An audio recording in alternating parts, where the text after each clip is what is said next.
Hello बच्चे, welcome to my channel. तो आज हम पढ़ने वाले हैं कक्षा 10वीं का वर्कशीट। ये मैथ का वर्कशीट है और ये वर्कशीट नंबर 13 है। और यहाँ पर देख रहे हैं दिनांक 3 अगस्त 2020 का वर्कशीट है।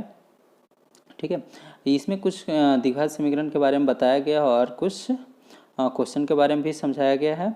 और लास्ट में कुछ क्वेश्चन दिए गए, यानी 4 क्वेश्चन दिए गए हैं। इन चारों को हम सॉल्व करेंगे एक एक करके। तो चलिए सबसे पहले हम इसके बारे में पढ़ते हैं। लेकिन उससे पहले आपको बता देना चाहते हैं कि दिल्ली गवर्नमेंट स्कूल की तरफ से जो भी वर्कशीट प्रोवाइड की जाती है, हर एक का सॉल्यूशन मेरे चैनल पे उपलब्ध होता है। तो अभी तक अगर जो आप मेरे चैनल को सब्सक्राइब नहीं की हैं तो मेरे चैनल को सब्सक्राइब कर लें और साथ साथ में बेल आइकन को दबा लें, जिससे कि मेरा वीडियो आप तक पहुंच सके। तो चलिए यहाँ पर सॉल्व करते हैं। यहाँ पर देखिए द्विघात समीकरण के परिचय। यहाँ पर दिया गया प्रश्न, किसी द्विघात बहुपद को शून्य के तुल्य करने पर क्या होता है। यानी जब किसी द्विघात बहुपद को, ठीक है, यानी क्वाड्रेटिक पॉलिनोमियल को जब हम शून्य के तुल्य यानी जीरो के तुल्य करते हैं तो क्या होता है। तो यहाँ पर देखिए उत्तर है, यह एक द्विघात समीकरण बन जाता है। यानी जैसे ही हम उसके इक्वल जीरो लगा देते हैं तो ये क्या बन जाता है, यानी द्विघात समीकरण बन जाता है। इसको हम इस फॉर्म में लिख सकते हैं। यहाँ पर देख रहे हैं ax² plus bx plus c equal to 0 द्विघात समीकरण का मानक रूप है। यानी इसी को हम इसका स्टैंडर्ड फॉर्म बोलते हैं। ठीक है, और यहाँ पर ए बी और सी जो है वास्तविक संख्या यानी कांस्टेंट नंबर है।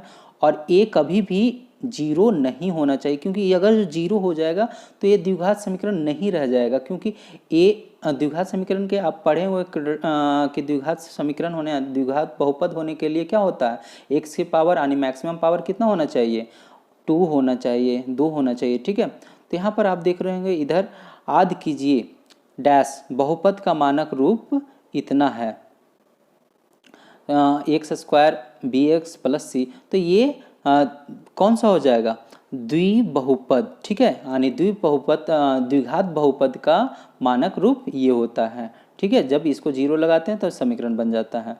सेकेंड में यानी यहाँ पर भर देंगे, पहला में क्या भरेंगे, द्विघात भर देंगे। ठीक है, दूसरा में है एकमात्र चर। एकमात्र चर यानी कहने का मतलब यहाँ पर देख रहे हैं द्विघात बहुपद में क्या होता है, एक ही चर का होता है। यानी यहाँ पर देख रहे हैं x एक और प्लस में c है, यानी ये एक ही चर आया हुआ, बाकी a b c तो कांस्टेंट नंबर है यानी वास्तविक संख्या है। तो एक चर कौन होता है, x होगा। ठीक है, तो यहाँ पर ये हो गया। चलिए तीसरा में देख रहे हैं, यहाँ a b c वास्तविक संख्याएं भर देंगे। ठीक है, यहाँ पर देख रहे हैं नीचे हम कह सकते हैं कि ax² plus bx plus c equal to 0 द्विघात समीकरण का एक मानक रूप है। एक चर x में a b c वास्तविक संख्याएं हैं, यानी एक चर x है इसमें और a b c एक वास्तविक संख्या है। a कभी भी 0 की इक्वल नहीं होना चाहिए, क्योंकि अगर 0 हो जाएगा तो फिर वो x के पावर 2 रहेगा ही नहीं। ठीक है, और बहुपद की डिग्री 2 है। ठीक है, और 2 पता है कि मैक्सिमम पावर जब x का 2 होता है तो उसी को हम डिग्री बोलते हैं। तो चलिए यहाँ पर दिया गया कुछ क्वेश्चन यहाँ पर देख रहे हैं, द्विघात समीकरण के उदाहरण। यहाँ पर पहला लिख रखा है, यहाँ पर देखें x² माइनस 100 इक्वल टू 0।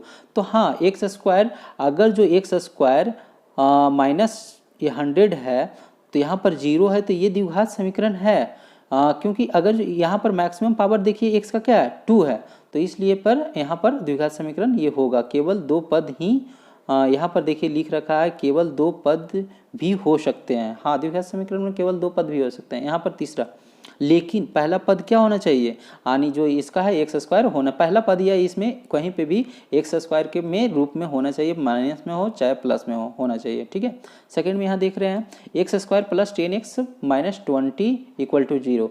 हाँ, ये भी है, क्योंकि इसका मैक्सिमम यानी x पावर क्या है, मैक्सिमम 2 है और इसमें 3 पद आए हुए हैं, तो ये भी हो गया। तीसरा यहाँ देख रहे हैं, तीसरा में दिया गया है 3x² plus 8x plus 4 equal to 0। ये भी द्विघात समीकरण का उदाहरण है। चौथा भी देख रहे हैं 4x माइनस 3x² प्लस 2 0। ये भी द्विघात समीकरण का उदाहरण है, लेकिन यहाँ पर जो है ये स्टैंडर्ड फॉर्म में नहीं है, मतलब इसका जो है एक तरह से सीधा रूप में नहीं लिखा गया है। इसको सही लिखने का तरीका यहाँ पर देख रहे हैं, लिख रखा है क्या है, यह द्विघात समीकरण का मानक रूप नहीं है। मानक रूप के लिए हम चर की घातों की घटते क्रम में व्यवस्थित करते हैं। आपने इसके पहले भी चैप्टर में पढ़ा होगा कि इसको घटते क्रम में डिनोट करते हैं मानक रूप करने के लिए, ठीक है। तो यहाँ पर इस रूप में इसको होना चाहिए। चलिए यहाँ पर देखते हैं, यहाँ पर कुछ क्वेश्चन दिए। यहाँ पर देख रहे हैं द्विघात समीकरण के प्रयोग, यानी इसका प्रयोग कहाँ कहाँ हम यूज करते हैं अपने जीवन, मतलब दैनिक जीवन में। यहाँ पर देख रहे हैं द्विघात समीकरण हमारे दैनिक जीवन की अनेक स्थितियों में प्रयुक्त होते हैं, जैसे कि नीचे दिए गए दर्शाया गया है।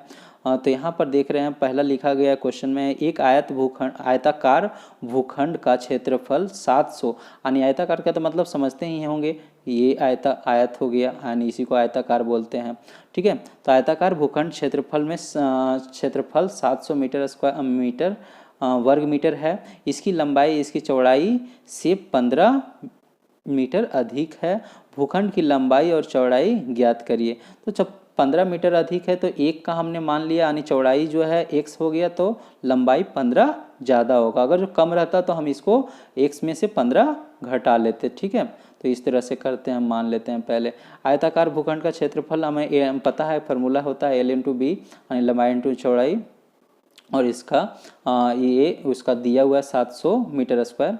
तो ये यहाँ पर उसका जो भी हमारा मान लिया गया है, चौड़ाई और लंबाई को दोनों को आपस में यहाँ पर गुना कर दिया गया है, ठीक है। यानी x into x plus 15 equal to 700, और इसको सॉल्व करके ये द्विघात बहुपद में लाया गया है, ठीक है। तो इस तरह से इसको सॉल्व करते हैं। चलिए यहाँ पर देखते हैं, हम क्वेश्चन को सॉल्व करते हैं। पहला क्वेश्चन दिया गया है 30 + x² माइनस 11x को मानक रूप में लिखिए। यानी इसका मानक रूप में लिखना है। तो मानक रूप में कैसे लिख सकते हैं कि सबसे पहले x का पावर, यानी जो मैक्सिमम पावर होता है उसको हम सबसे पहले लिखेंगे। तो x² यहाँ पर हो जाएगा -11x, और फिर हो जाएगा +13, तो ये बराबर 0। ये समीकरण हो जाएगा द्विघात समीकरण का मानक रूप, ठीक है। तो यहाँ पर सेकेंड में देख रहे हैं, किसी द्विघात बहुपद में बहुपद की घात होती है। तो द्विघात समीकरण में बहुपद की घात कितनी होती है, घात यानी पावर, ये मैक्सिमम 2 ही हो सकता है। तो यहाँ पर 2 भर लेंगे, ठीक है। तीसरा में यहाँ पर देखते हैं, निम्नलिखित में से क्या द्विघात समीकरण है, यानी इसमें पूछा जा रहा है कि क्या ये सारे द्विघात समीकरण हैं। आपको बड़ा करके हल्का सा दिखाते हैं यहाँ पे। तो पहला क्वेश्चन दिया गया है, x² minus 79 equal to x² plus 9x plus 1। तो यहाँ पर देखिए x से क्या हो जाएगा, पहला का अगर जो करेंगे तो कैंसिल हो जाएगा x से। तो यहाँ पर x² नहीं रह गया, मैक्सिमम पावर अगर जो इसको सॉल्व करेंगे तो ये हो जाएगा हमारा, क्या हो जाएगा, ये 9x इधर आ जाएगा। अगर जो ये 70x को उधर ले चले जाएंगे तो ये हो जाएगा 9x, यहाँ पे 9x माइनस 80, माइनस नहीं प्लस हो जाएगा। फिर अगर जो उस साइड ले जाते हैं तो 80 इक्वल टू 0। तो ये यहाँ पर मैक्सिमम जो हो गया, x पे पावर 2 नहीं है, इसलिए ये द्विघात समीकरण नहीं होगा। सेकेंड की बात करते हैं, तो 12x² माइनस 7 इक्वल टू 0 यहाँ पर दिया है, ठीक है। तो आप पहले भी ऊपर में भी पढ़े हैं कि किसी भी मतलब द्विघात समीकरण में 2 टर्म भी हो सकते हैं, यानी 2 पद भी हो सकते हैं। और इसमें देखिए पहला पद जो है 12x², यानी ये जो है घात इसकी 2 है, और तो ये द्विघात समीकरण होगा, ठीक है। तीसरा यहाँ देख रहे हैं 3x² plus 11x plus 14 equal to x into 3x plus 5x। तो इसको हम इधर कर लेंगे। अगर जो इसके इस साइड का बात करें तो यहाँ पर हो जाएगा x इंटू ये 8x हो जाएगा, ठीक है। तो इसको जब सॉल्व करेंगे तो ये आ जाएगा, क्या आ जाएगा, यहाँ पर आ जाएगा 8x² आ जाएगा, जो कि इस साइड में अगर जो आएगा तो ये हमारा हो जाएगा 5x। इसको सॉल्व करते हैं अगर जो, तो यहाँ पर हो जाएगा माइनस बच जाएगा 3 तो घट ही जाएगा, तो 5x² और प्लस 11x और फिर यहाँ पर प्लस 14 हो जाएगा और बराबर 0, ठीक है। तो इस तरह से ये क्या होगा, हमारा द्विघात समीकरण हो जाएगा। चलिए हम चौथे में क्वेश्चन में चलते हैं। चौथे क्वेश्चन में देखिए यहाँ पर डी में यानी दिया गया है -x² plus 11x minus 18 equal to 0। हाँ, माइनस में हो सकता है, क्यों नहीं। ये अगर जो ये हमें सिर्फ घात देखना है कि ये एक्स के पावर जो है 2 है या नहीं। 2 है यहाँ पर, फिर माइनस में हो या प्लस में हो, उससे कोई मतलब नहीं है। ठीक है, 11x माइनस 18 इक्वल टू 0, तो ये द्विघात समीकरण होगा। ठीक है, तो अब चलते हैं चौथे क्वेश्चन में।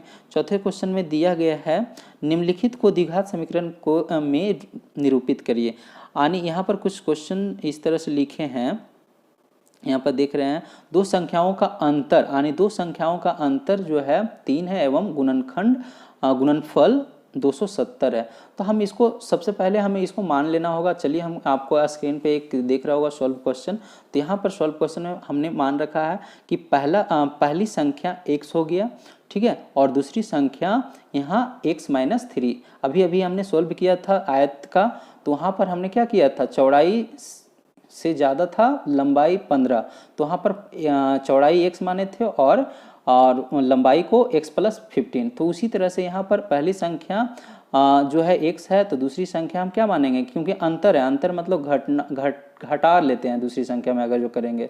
ठीक है, किसी को अब पहली संख्या को भी मान सकते हैं x माइनस 3 और दूसरी संख्या को भी x मान सकते हैं। तो इस तरह से पहली संख्या को x और दूसरी संख्या को x माइनस 3। तो यहाँ पर देख रहे हैं गुणनखंड इसका बताया गया है 270 है, तो दोनों को गुना कर लिया गया है x इंटू एक्स माइनस 3 और इक्वल टू 270। इसको सॉल्व किया गया, यानी x को x से मल्टीप्लाई करेंगे तो x square minus 3x equal to 270, और 270 इस साइड अगर जो आ जाएगा तो x square minus 3x minus 270 equal to 0। तो ये क्या है, एक यहाँ पर देखिए हिंदी में लिख रखे हैं, यह समीकरण x square plus b x plus c equal to 0 रूप में है, तो इसलिए यह द्विघात समीकरण होगा। हेल्पफुल करेगा, काफ़ी मदद करेगा ये वीडियो। तो मेरे चैनल को सब्सक्राइब कर लें, साथ साथ में लाइक करें। Thank you guys.